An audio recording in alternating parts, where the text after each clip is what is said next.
ओम शांति। आज 2 नवंबर 2022 की बाबा की साकार महावाक्य। प्यारे बाबा बोले, मीठे बच्चे, अब श्रीमत पर मन और बुद्धि को भटकाना बंद करो। एक बाप से संबंध जोड़ बुद्धि योग लगाओ तो सब बंधन समाप्त हो जाएंगे। प्रश्न है, बाप संगम पर तुम्हें कौन सा पुरुषार्थ कराते हैं जो सारी कल्प में नहीं होता है? उत्तर है, बंधनों से बुद्धियोग निकाल संबंधों से बुद्धियोग जोड़ने का पुरुषार्थ अभी बाप तुम्हें कराते हैं। इस समय ही एक तरफ तुम्हें संबंध खींचता तो दूसरी तरफ बंधन। यह युद्ध चलती रहती है। आसुरी बंधन से ईश्वरीय संबंधों में आने का यही समय है, क्योंकि ईश्वर को यथार्थ रूप से तुम अभी जानते हो। ईश्वर को सर्वव्यापी कहने से संबंध जोड़ने के बजाय टूट जाता है, बुद्धि विपरीत हो जाती है। इसीलिए जब यथार्थ पहचान मिली तो संबंध में आने का पुरुषार्थ करो। गीत धीरज धर्मनुआ। ओम शांति। मनुष्य मात्र का मन और बुद्धि अर्थात आत्मा का जो मन और बुद्धि है वह अनेक प्रकारों के भ्रमों में भटकता रहता है। यहाँ तुम बच्चे अनेक प्रकार के भटकने से छूटने का पुरुषार्थ कर रहे हो। आत्मा कहती है मेरा मन भटकता है। अब बाप कहते हैं तुमको भटकने की दरकार नहीं है। आधा कल्प तुम्हारा मन बुद्धि भटकते भटकते हैरान हो गया। अब श्रीमत पर मन बुद्धि को भटकाना बंद करो। एक तरफ बुद्धि का योग लगाओ। देह अभिमान में आकर बहुत भटके हो। अनेक प्रकार के मित्र संबंधियों आदि का बंधन रहता है। बाप कहते हैं उन सब को छोड़ो, एक के साथ संबंध जोड़ो। कहते हैं हमारा मन बहुत भटकता है, एक के संबंध में जुट नहीं सकता। हम चाहते भी हैं ऐसे मीठे मीठे बेहद का सुख देने वाले बाप के साथ योग पक्का रखे, कहाँ भी बुद्धि भटके नहीं। बाप कहते हैं आधा कल्प से आसुरी मत पर भटकते भटकते तुम हैरान हो गए हो। अब यह भटकना छोड़ दो।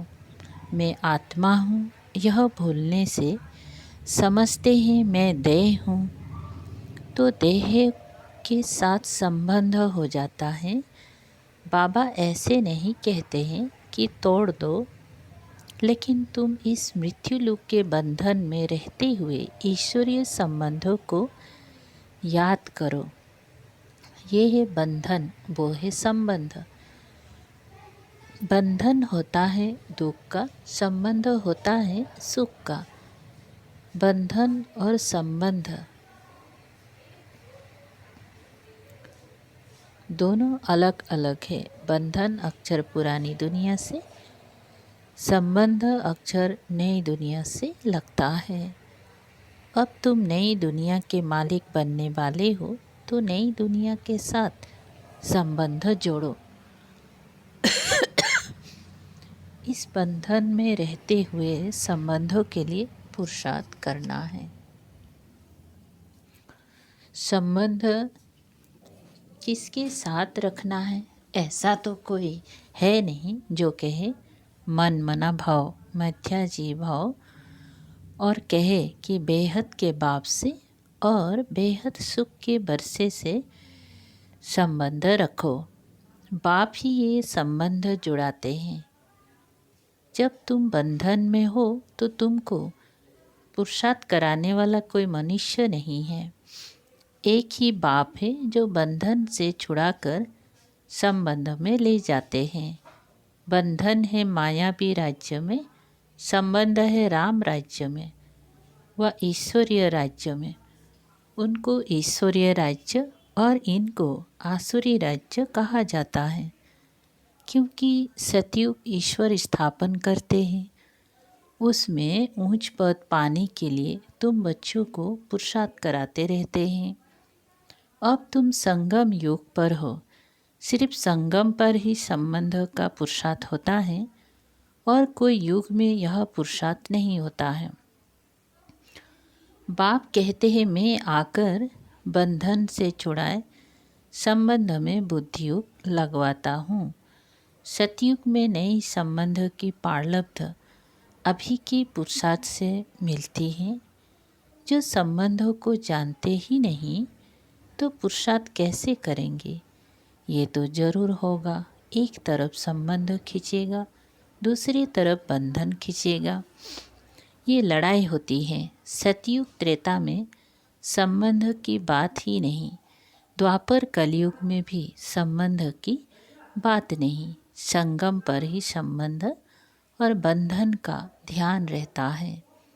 अब तुम जानते हो आसुरी बंधन से ईश्वरीय संबंध में जा रहे हैं। संगम है ही पुरुषार्थ का युग। तुमको ही बंधन और संबंधों का पता है। आसुरी बंधन में रावण ने लाया, ईश्वर फिर ईश्वरीय संबंध में ले जाते हैं। बाप तुम्हारा बुद्धियोग अपने साथ जोड़ते हैं, जिससे तुम स्वर्ग के मालिक बनते हो। भक्ति में जो पुरुषार्थ करते हैं वो है अयथार्थ। यथार्थ पुरुषार्थ परम पिता ही कराते हैं। सर्वव्यापी के ज्ञान से परमात्मा से संबंध नहीं हो सकता और ही टूट पड़ता है। अब तुमने एक बाप के साथ बुद्धि योग जोड़ा है और स्वर्ग बैकुंठ की राजाई के लिए तुम पुरुषार्थ कर रहे हो। शास्त्रों में तो भगवानुवाच अर्जुन के प्रति लिख दिया है। सिर्फ एक अर्जुन थोड़े ही होगा। भगवान ने राजयुग तो बहुतों को सिखाया होगा ना, नहीं तो स्वर्ग की राजधानी कैसे स्थापन हो। दुनिया में ऐसा कोई मनुष्य नहीं जो कहे कि हम भविष्य जन्म जन्मांतर के लिए पुरुषार्थ करते हैं। ये सिर्फ तुम ब्राह्मण ही कर सकते हो। ये निश्चय है कि हमारी देवी राजधानी ड्रामा अनुसार जरूर स्थापन होनी ही है। हम ना चाहे तो भी जरूर होगी। इम्पॉसिबल है जो स्थापना ना हो। ड्रामा जरूर स्थापना कराएगा। ड्रामा हमको जरूर पुरुषार्थ कराएगा। कलप पहले माफिक, परंतु चलना है श्रीमत पर। ड्रामा कहकर अपनी मत नहीं चलानी है। जानते ही ड्रामा अनुसार भारत को स्वर्ग जरूर बनना है, फिर भी ऊंच मर्तबे के लिए श्रीमत पर पुरुषार्थ कराते हैं। टाइम भी बतलाते हैं। ड्रामा प्लेन अनुसार बाप आया है। वो कहते हैं यह संगम युग पुरुषार्थ करने का है। पतित से पावन बनना है। संगम की बहुत महिमा है। वो है नदियों और सागर का संगम। ये संगम तो तुम्हारा अभी होता है। बाप कहते हैं मैं इस संगम युगे युगे आता हूँ। सारी दुनिया पतित जरूर बनने की है, फिर पतित से पावन दुनिया जरूर बननी है। जो भी मनुष्य मात्र है सबको हिसाब किताब चुकता कर जरूर पावन बनना है। यह कयामत का समय है। बिगर पावन बने कोई भी सजनी परम पिता परमात्मा साजन के पिछाड़े जा नहीं सकती। तुमने देखा है मक्कड़ टिड्डियाँ जब उड़ती हैं तो उनका एक लीडर होता है। उनके पिछाड़ी ही सारा झुंड उड़ता है। ये भी ऐसे है। साजन आया है गुल गुल बनाने। तुम सभी पावन बन जाएंगे। फिर जब मैं आऊँगा तो तुम सभी आत्माएं सजनियाँ ढेर के ढेर मेरे पिछाड़ी भागेंगी। तुम सजनियाँ भी जानती हो कि हम ये शरीर छोड़कर भागेंगे साजन के पिछाड़ी। भगवान है एक, भक्तियाँ हैं अनेक। कोई किसको मानते, कोई किसको मानते। कोई कहते हैं संसार बना ही नहीं है। जिसने जो कहा सो मान लिया। अपनी मत अथवा मनुष्य मत को भ्रम कहा जाता है। बाप आकर सभी भ्रमों से छुड़ा देते हैं। ये है ही दुखधाम। अब सुखधाम जाने के लिए श्रीमत मिल रही है। निराकार बाप की मत मिल रही है। साकार मनुष्य से कभी श्रीमत नहीं मिल सकती है। रावण राज्य में आसुरी संप्रदाय को सिवाय परमपिता परमात्मा के श्रीमत को दे नहीं सकते, जिससे वह श्रेष्ठ बने। दिन प्रतिदिन मनुष्य और ही भ्रष्ट होते जाते हैं। उन सब की उतरती कला है, तुम्हारी अब चढ़ती कला है। तुम ब्राह्मण से देवता बनते हो, फिर उतरती कला शुरू होती है। देवता से क्षत्रिय, वैश्य, शूद्र बनेंगी। अब चढ़ती कला है, चढ़ती कला तेरे भाने सर्व का भला। सब मुक्ति धाम में चले जाएंगे और तुम जीवन मुक्ति में चले जाएंगी। भारत कभी खाली नहीं होता। स्वर्ग जब होता है तब, और खंड नहीं रहता। इस्लामी, बौद्धि आदि तो बाद में आते हैं। उनके पहले चंद्रवंशी राम राज्य था। उनके पहले सूर्यवंशी लक्ष्मी नारायण का राज्य था। क्राइस्ट नहीं था तो बोधि थे, बोधि नहीं थे तो इस्लामी थे, इस्लामी नहीं थे तो राम राज्य था। उनके पहले सूर्यवंशी थे। अब सूर्यवंशी चंद्रवंशी दोनों घराने नहीं हैं। बाप आकर 3 धर्म स्थापन करते हैं। तुम ब्रह्मा मुख वंशावली सच्चे ब्राह्मण देवता बनने के लिए पुरुषार्थ कर रहे हो। शूद्र पुरुषार्थ नहीं करते। ब्राह्मणों को ही ब्रह्मा द्वारा श्रीमत मिलती है, जिससे तुम श्रेष्ठ देवता बनते हो। बाकी थोड़ा समय है। विनाश आया कि आया, हालत ही बिगड़ती रहती है। बिगड़ने में टाइम नहीं लगता। अगर एक ने बॉम्ब चलाया तो दूसरे भी चलाने लग पड़ते। तुम सूक्ष्म वतन में मूल वतन, तुम सूक्ष्म वतन मूल वतन बैकुंठ देखकर आते हो। साक्षात्कार होता है। कृष्णपुरी का भी साक्षात्कार होता है। बाकी वहाँ जा नहीं सकते हैं। जाने का समय तो तब होगा जब शिव बाबा साथ में ले जाएंगे। बाकी साक्षात्कार होता है। अब तुम्हारा मुझ ईश्वर के साथ संबंध जुटा है। तुम्हारी रावण राज्य तरफ पीठ है, मुँह है राम राज्य तरफ। अभी तुम ब्राह्मण वर्ण में हो। वर्ण अविनाशी हैं। प्रजापिता ब्रह्मा के बच्चे ब्राह्मण जरूर चाहिए। तुम ब्राह्मणों को वर्षा दादे से मिलता है। स्वर्ग की स्थापना करने वाला, राजयुग सिखलाने वाला शिव बाबा है। यह ईश्वरीय वर्षा आधा कल्प चलता है, फिर मिलता है आसुरी वर्षा। चढ़ती कला 21 जन्म के बाद पूरी होगी। फिर आसुरी राज्य शुरू होगा। असुर यह रावण है। परम पिता परमात्मा को कहा जाता है बिंदी मिसल। दुनिया ये नहीं जानती कि शिव का रूप क्या है। वो समझते हैं इतना बड़ा लिंग है। बाबा कहते हैं जैसे तुम आत्मा का रूप बिंदी मिसल है, वैसे मुझ परमात्मा का भी रूप बिंदी मिसल है। जैसा तुम चमकता हुआ सितारा हो, वैसे मैं भी चमकता हुआ सितारा हूँ। मैं सदैव परम धाम में रहता हूँ। जन्म मरण में नहीं आता हूँ। तुम जन्म मरण में आते हो। मैं पतित पावन हूँ, तो ज़रूर मुझे परम धाम में रहना पड़े। अभी तुमको मैं पावन बना रहा हूँ। बड़ी भारी भीति है।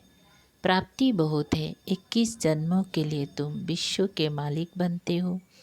पुरानी दुनिया को सिर्फ बुद्धियुग से भूलना होता है। कहते भी है ये बच्चा अथवा ये धन ईश्वर ने दिया। अब बाप कहते हैं कि यह सब तो अब ख़त्म हो जाना है। ये तो कुछ नहीं है। इससे ममता तोड़ दो। भगवान तुमसे लेकर क्या करेंगे? सिर्फ तुम ममत्व निकाल दो, ये तो बहुत थोड़ा है। हम तो रिटर्न में तुमको स्वर्ग का वर्षा देते हैं। जैसे बाप नया मकान बनाते हैं तो पुराने से ममत्व निकल नए से जुट जाता है। तुम बच्चे जानते हो ये पुरानी दुनिया भस्म होनी ही है। अभी हमको नई दुनिया में जाना है, इसीलिए ममत्व मिटाए नई में जोड़ना है। कलयुग के बाद सतयुग आना है। जैसे रात के बाद दिन और दिन के बाद रात आती है, ये फिर बेहद के दिन और रात की बात है। आधा कल्प है ज्ञान की पारलब्ध, आधा कल्प है भक्ति। जब तमो प्रधान जर्जरीभूत हो जाते हैं तब मैं आता हूँ। अभी तो भक्ति भी व्यभिचारी है। मुझे कणकण में ठिक्कर भीतर में कह देते हैं। पत्थर को पूजा के लिए रखते हैं, पत्थर को ही शिव कहते हैं। पूजा के लिए पत्थर की प्रतिमाएं बनाई हैं। ये भक्ति मार्ग की सामग्री बहुत है। जन्म जन्मांतर यज्ञ तप तीर्थ आदि करते शास्त्र पढ़ते आए हैं। बाप कहते हैं कि इन सब से तुम मुझे प्राप्त नहीं कर सकते हो। तुम खुद ही कहते हो कि हे पतित पावन आओ। पतित आत्माएं तो जा नहीं सकती। समझाते तो बहुत अच्छी तरह से हैं। गीत भी है कि अब थोड़ा धीरज धरो, श्रीमत पर चलते चलो तो तुम्हारे सब दुख दूर हो जाएंगे। 21 जन्मों के लिए तुम फिर विश्व के मालिक बन जाएंगे। एक ही पारलौकिक बाप स्वर्ग का वर्षा देते हैं, वहाँ दुख की कोई बात नहीं। तुम 5000 बरस बाद बाप से वर्षा लेने आए हो। जो आकर थोड़ा बहुत सुनते हैं वह भी स्वर्ग में आएंगे, परंतु ऊंच पद नहीं पा सकेंगे। जितना युग में रहेंगे उतना पवित्र होते जाएंगे और ऊंच पद पाएंगे। शिव बाबा की याद में रहना है और सृष्टि चक्र को फिराना है। दूसरों को भी समझाना है, इससे बहुत ऊंच पद मिलेगा। बाप कहते हैं अजामिल जैसे पापियों का भी उद्धार हो जाता है। अच्छा, मीठे मीठे ही शिकल दे बच्चों प्रति माता पिता बाप दादा का याद प्यार और गुड मॉर्निंग। रूहानी बाप की रूहानी बच्चों को नमस्ते। हम रूहानी बच्चों की रूहानी बाप दादा को याद प्यार गुड मॉर्निंग और नमस्ते नमस्ते। शुक्रिया बाबा, थैंक यू बाबा। धारणा के लिए मुख्य सार नंबर पहला, मृत्यु लोक के बंधनों में रहते सुख के संबंधों को याद करना है। अपनी को आत्मा समझ मन बुद्धि को भटकाने से छुड़ाना है। नंबर दूसरा, पुरानी दुनिया खत्म होनी है, इसलिए इससे ममत्व मिटा देना है। सब भ्रमों से बुद्धि योग निकालने के लिए श्रीमत पर चलना है। वरदान है, किसी भी बात को फुल स्टॉप की बिंदी लगाकर समाप्त करने वाले सहज योगी भव। विस्तार सभी पॉइंट्स का सार है पॉइंट बनना। पॉइंट रूप में स्थित रहो तो क्वेश्चन मार्क की क्यों समाप्त हो जाएंगी। जब किसी भी बात में क्वेश्चन आवे तो बिंदी तो फुल स्टॉप लगा दो। फुल स्टॉप लगाने का सहज स्लोगन है, जो हुआ, जो हो रहा है, जो होगा वो अच्छा होगा, क्योंकि संगम युग है ही अच्छे से अच्छा। अच्छा कहने से अच्छा हो ही जाता है। इससे सहज योगी जीवन का अनुभव करते रहेंगे। स्लोगन, स्नेह ही सहज याद का साधन है। स्नेह में समा जाना अर्थात सहज योगी बनना। ओम शांति।